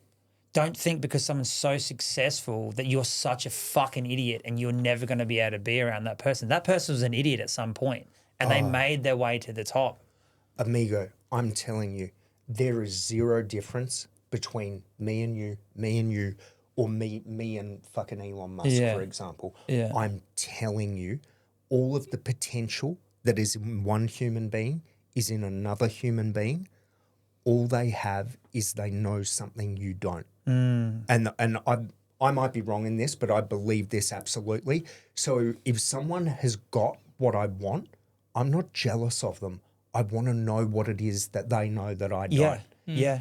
And all of it was like I was talking before, like when I look at some of the successes I've had, it's very simple, easy to make decisions stacked on top of each other over a long enough period of time. And when you actually pull open the curtain and look behind the success of a lot of businesses, it's not that hard. Not that it's not hard, it is hard, but it's not that complicated. Yeah. It does take grit and resilience and all that shit. Like I remember, like when we're talking about your COVID, about that company that went down and started suing everyone. That happened at a really bad period in not bad period in my life, but I was still trying to be a pro athlete and run a business at the same time. So all the money that was coming in was going back out. And whilst I look back now and the amount of money that almost got me into trouble was laughable, and this is only a few years ago, at the time it was fucking everything in the world. And I almost went broke. And I'm telling you, plenty of people in the same situation would have waved the white flag. Plenty of people did wave the white flag and go, you know what, this is too stressful. Yep. Like I remember being in bed, rocking myself to sleep, just like saying to myself, it's all going to work out. It's all going to work out. It's all going to, because I was so stressed, I couldn't fucking sleep. And that sort of shit breaks people. But that decision is simple. And the decision is keep going. Yeah. But it doesn't make it easy per se. For sure. Yeah, I'd agree with you too. Is a thing that you've like consistently said is like it's the little wins that's built you to something or whatever it is. And I feel like we should talk about someone else. I feel very uncomfortable. And I was going to divert this to all of us. I was going to divert this to all of us. It's the little wins. It's the little wins of being in shit relationships with women, then finding someone that you're willing to build that hard basis with and get married to and want to have children with, or or it's me deciding that I'm going to put the time in and have a child and be the best that I can be, and that's not overnight success. But a big thing with this generation is overnight success. Is if you said to me, "Hey, Alex, you're 30, you're a fuck up. Give it 13 years, and I reckon you grit and you'll make something of yourself." That's just too much to think what people think. Is that nah, fuck that. How can I do sex and OnlyFans and make pretty good money? Yeah, I'll just fucking do that. I'll just do You that. got the tattoos, man. It'll be fine. So you reckon I can do that? Yeah, I'd pay $4.95 a month for that shit. Yeah. I heard some crazy statistic that 1 in 3 20-something-year-old women in the US is on OnlyFans. Wow. And then ChatGPT told me I was wrong. It said it was like 3%, but still a lot of chicks. Yeah. Jesus. You were going to ask about, or you tried to, and then Leigh had to Everest. excuse himself. Yeah. So a big thing when I turned Sorry to point the spotlight back at you. a big thing when I turned 30 is like I wrote down things I wanted to. I'm going to butcher it. There's a Japanese philosophy, Misogi. Every year you do something that's challenging and what it is. Year defining. The year defining that you can remember. When I was 31, I did this. When I was 32, I did this. And 30 was I had Amelia. 31, I started my comedy dream. 33, I rode across America on a Harley by myself, and 34, well, I've started this anyway, but it was to start my property wealth. So I bought my first property and da-da-da-da. Congratulations. But one of those things I wrote down, and these are things I want to achieve for turning 40, was to see Mount Everest. I fell in love with Everest. I fell in love with what it is, and I'm never going to fucking do it, but I'll do the base camp walk. And that's what you did, but you did some other mountains. But I've been wanting to ask you about that, is like the experience on that. And did you love it? Did you love everything about it? Like the only thing, the older you get, the more you become in your 20s. So you said something of the things you told me, I'd be like, that's fucking easy. Yes. Now in my 30s, I'm like, oh, Jesus, was the helicopter thing. You said the helicopter that you took out, the next day it fucking crashed and fucked up a bunch of people. And you're just like, that's terrifying. But it's still something I really want to do. But is it an experience that you loved and then would rate? So we did Everest Base Camp, and then we summited a peak called Lobuche. So Lobuche is like a training peak before you start summiting Everest or Annapurna or one of the bigger mountains. So you go into Kathmandu. So Kathmandu is the most densely populated city in the world. It's in the middle of a basin, so all of the fucking diesel and shit that they're burning can't get out. Like, the air quality is so bad. And then you go from there and you catch a flight. So it's a light plane, so you get a light plane and you go to this airport. I forget the name of it now. It's the most dangerous airport in the world, isn't it? It is the most dangerous airport in the world. And if you're going to do it, I do not recommend Googling that and watching YouTube videos before you go. It is fucked. They fly off a cliff, don't they? Yeah. So when you come into land, the runway is super short. And it's fucking hell. Yeah, it's on an incline, so like an 11 or 13% incline. And at the end of the incline is the Himalayas. So normally when you go into land, if the pilot fucks it up, he can just go around and try again. With this, if you fuck it up, you're going into the Himalayas. And from time to time, they genuinely fuck it up. So you fly in there, and that airport's at like maybe 3,500 meters altitude, 3,500, 4,000, something like that. I can't remember the number. And you can feel it when you get out there, even there? No, you get out of the plane and you're like, I'm fine. And then you wake up the next morning and you've got a fucking headache for no reason you don't understand. And then you do any exertion, like you walk up a small incline and you're like, So the Everest Base Camp walk, the walking itself is easy. The altitude is fucked, and there's nothing you can do. Like, you're either going to get the sickness or you're not. And there's some tablets that you can take, Diamos or something, and they help with the altitude sickness. But basically, all they do is they make you pant, which means that you breathe more. I didn't take it because I'm a little bit anti taking drugs. I think there's always secondary effects. And how's those nicotine mints going? Yeah. Well, secondary effect can't stop. So I didn't take it, and the first day we went out, I didn't train for it at all because in my head I'm still as fit as I was when I was an athlete. Because that was the thing I wanted to ask you too, was fitness wise. Yeah, you should train. Yeah. Now I'm just a fucking slightly overweight, quite overweight business owner. So yeah, I went out the first day and I'm like, this is too fucking slow. So like, I'm literally hiking up ahead and then turning around and hiking back down because I wanted it to be a workout as well as a hike. And then day 2 I got the altitude sickness, which it's like having a fucking bad hangover. So you know when you get a bad hangover and you just feel shit and your head's throbbing? Yeah. And that's what it's like, but then you've got to go and hike for 8 hours. Yeah, right. So what you do when you hike is you hike up, like altitude up, and then you come back down a little bit. And you're staying in, they call them tea houses, but it's basically a bunch of fucking subsistence yak farmers that 30 years ago or whatever went, hey, we can fucking make some money out of all of these hikers. So they started putting up these fibro shack things and selling muumuus, which is Nepalese dumplings, to people and charging them for them. And they're very entrepreneurial, but it is the fucking arse end of the world. Like it's freezing in there.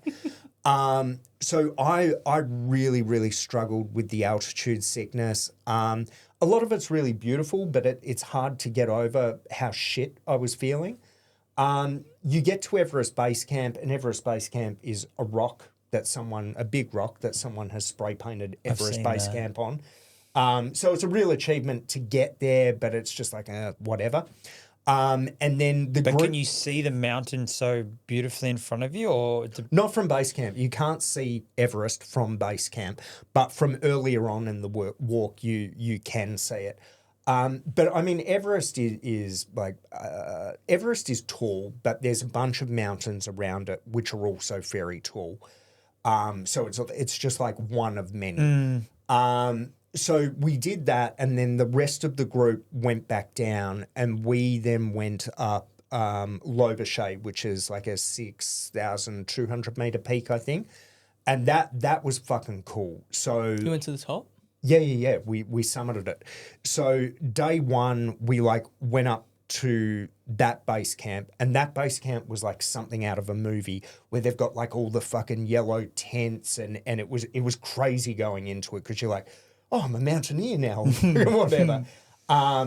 So then stayed there. It was seriously fucking cold, like maybe minus 15 or something. And then when you do the summit attempt, it's quite dangerous, these summits. Like people die all the fucking time up there. even the one you did? Yeah. People die everywhere. Like the mountaineering is fucking dangerous. So we kicked off at like 1 a.m., I think, 1 or 2, I forget, something like that.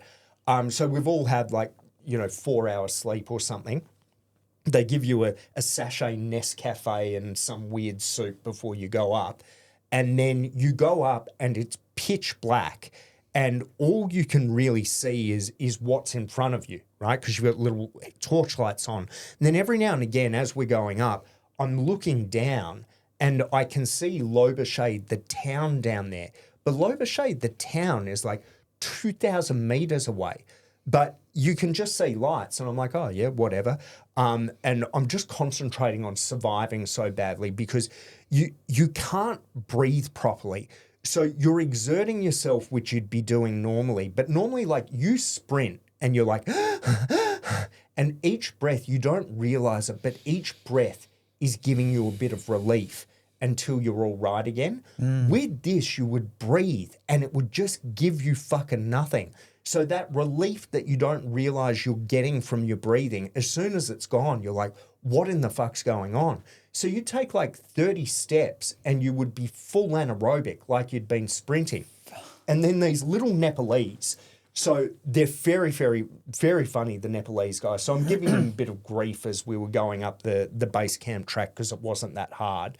And then we started going up this thing and he's just laughing at me. He's going, oh no, why? Yeah, like he was having a great time. And he's literally with his walking poles fucking running up the mountain just to be a dick and give me shit. But yeah, we go up this thing and for some of it, you're on like ropes pulling yourself up. And eventually we get to the summit. It's just about to be dawn. So you've got like a silhouette of all the mountains in the background. And we get there, everyone's exhausted. And we're like, oh, fucking, like, we'll rest here for a second. And then they just fucking start sending you straight back down. So when we were on the summit, it was still nighttime. So we didn't even get to see really what was going on the summit. But then we started coming down and like the sun comes up and it's fucking spectacular.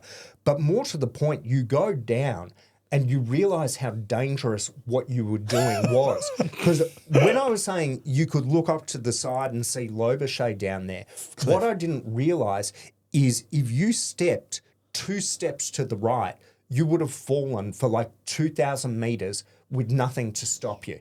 Yeah. And then the reason, Fucking hell. I missed this out of the story. The reason you do it at night is because the ice is so hard that it makes it safer to do it, which is why they do the summit attempts like that. So down is harder then because it's more unsafer? Is it melting or You're no? just seeing more. You're seeing more. And look, we got down by, I mean, you get down reasonably early, so the sun hasn't come up and things haven't got soft. But What's the risk at not Altitude? nighttime? No, at the peak, like when the sun comes up. Is it that there's slippery or that there's going to be an avalanche? Or both? no, well, you're on snow and ice, and it just becomes unpredictable. Right. Yeah, so you don't know. But yeah, avalanches is part of it for sure. Well, how long did it take the summit, do you think? The 4 summit hours? took us maybe 5 or 6 hours, something like that. And then back down after that? Yeah, back down probably only took, I don't know, an hour or two. And then we had to, so we got back to base camp and we are all fucked.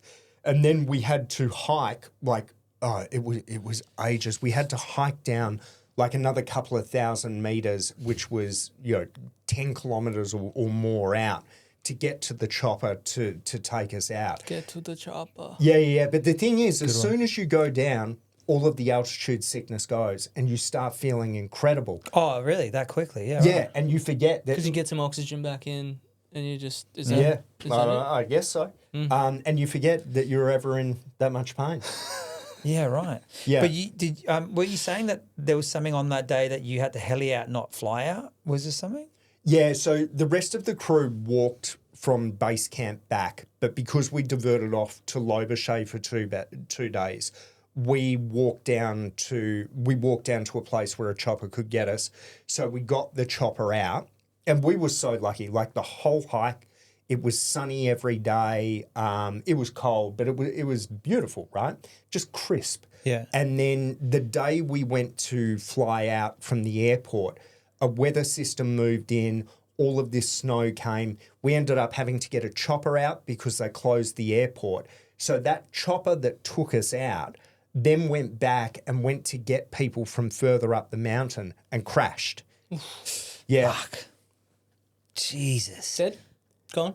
No one died in the chopper crash, but in the weather system that moved in, something ridiculous, like thousands of people needed to be rescued. A number of people died. Yeah, like it is the Wild West out there. Jesus. But the walking Christ. itself, very easy. I just Yeah. remember talking to you like a week before you were going. You're like, yeah, I'm going to Everest. I'm like, oh, cool. How's the training going? You're like, what? Yeah, Okay. zero training. Yeah. That was an error. There was a mate of mine, we got married in there. They went to Hawaii and they went on a helicopter tour and took them through all the Hawaiian mountains, and it was beautiful. The guy had been doing it for 20 years. The next day they flew out, same tour he's done for 20 years, crashed it, killed everyone on the helicopter. The next day. It's like, Yeah. God, shit like that's fucking terrifying. Yeah. Well, yeah, like helicopters, planes, Yeah, they're I like know. old cars. They fucking break down from time to time. I know. Fuck. All right. Boys, Is that time? we've nearly been 2 hours. Are you going to I haven't finished yet. reimburse me for the fuel to get here? Yeah. Okay. Yeah. Just wanted Sure. to check. Just, I'll put it in your next deal. All right. Cheers, boys. I Thanks, appreciate it. Thanks, mate. No worries. Is Perfect. that what you wanted? That's all right. Yeah. Cheers, mate.